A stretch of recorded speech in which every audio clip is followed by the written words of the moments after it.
लोगोफोर आं नोंथांमोननि सिगाङाव मोनसे गोदान कुइसन लानानै फैदों। बे कुइसनानो जाहैबाय गंसे मटरा 60 किल'मिटार पार घन्टा खरथियाव खारनानै थांखिनाय थावनिसिम मोनहैनो 2 घन्टा सम लायो।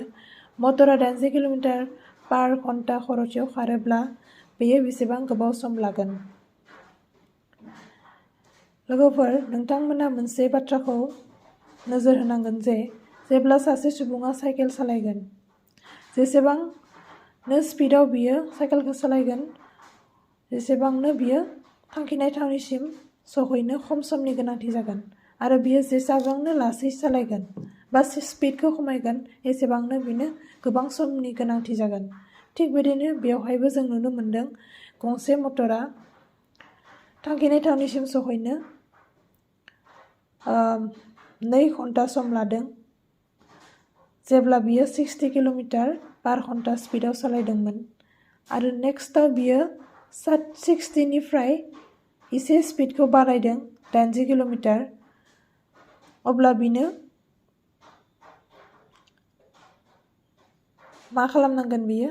अब्ला बियो स्पिडखौ बारायनाय लोगो लोगो खम समनि गोनांथि जागोन। आगोलाव बियो 60 किल'मिटार सालायनायाव बिनो 2 घन्टा सम नांदोंमोन। नोंसोर बेवहाय नुनो मोनगोन स्पिडखौ बारायनाय लोगो लोगो बिनो खम समनि गोनांथि जागोन। आगोलाव बियो स्पिडखौ 60 किल'मिटार पार घन्टा स्पिडआव सालायनायाव 2 घन्टा समनि गोनांथि जादोंमोन। दायो बियो स्पिडखौ बारायदों, अब्ला बिनो खम समनि गोनांथि जागोन। अब्ला बेयो मोनसे कन्डिशनाव गोलैगोन जे मोनसेया बारायोब्ला मोनसेया खमिगोन आरो मोनसेया खमियोब्ला मोनसेया बारायगोन। अब्ला बियो उल्था स्रें रुजुथायाव गोलैगोन। उल्था स्रें रुजुथायनि फर्मुलाया जादों x1 y1 = x2 y2। अब्ला जोङो x1 खौ 60 किल'मिटार पार घन्टाखौ हमनानै लागोन, y1 खौ 2 घन्टा आरो x2 खौ जों हमगोन 80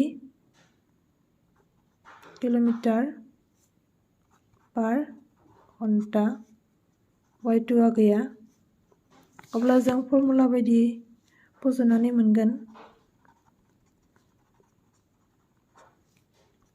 x1 नि जायगायाव दं 60, y1 नि जायगायाव दं 2, x2 नि जायगायाव 80, y2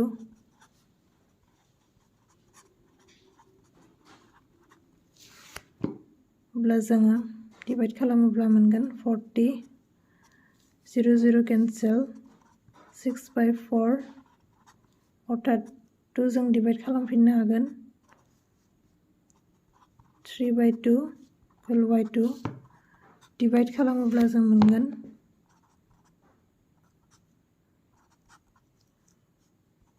1 hour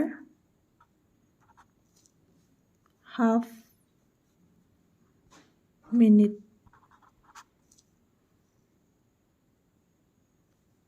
1 घन्टा 2/1 माने 1.5 घन्टा सम लागोन।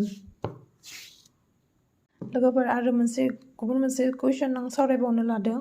कुइसनानो जाहैबाय सा 35 सुबुङा मोनसे खामानिखौ 160 सानाव फोजोबनो हायो, अब्ला सा 28 सुबुङा बे मोनसे खामानिखौ बेसेबां सानाव फोजोबनो हागोन?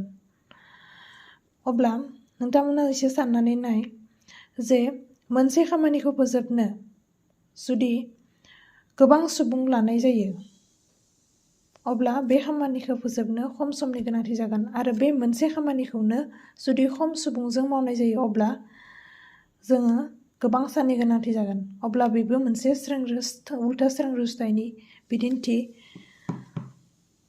अब्ला जों फर्मुला बायदियै जोङो मा मोनगोन? x1 नि माना 35, y1 नि माना 160, x2 नि माना 28, y2 नि माना गैया।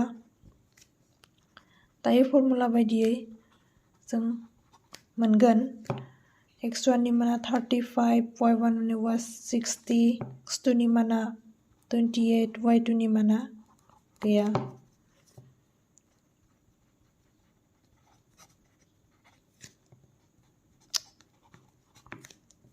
अब्ला जोङो डिभाइड खालामोब्ला मोनगोन 7 4 जा 27, 5 जा 35, 4 4 जा 16, 5 into 40 equal to y2, that means 200. माने सा 28 सुबुङा बे मोनसे खामानिखौ 200 सानाव फोजोबनो हागोन। नोंथांमोना आंनि भिडिअखौ नायनानै एसेब्लाबो बुजिदों। जुदि नोंथांमोना आंनि भिडिअखौ मोजां मोनदों अब्ला चेनेलखौ साबस्क्राइब खालाम, लाइक खालाम। गोजोन्थों।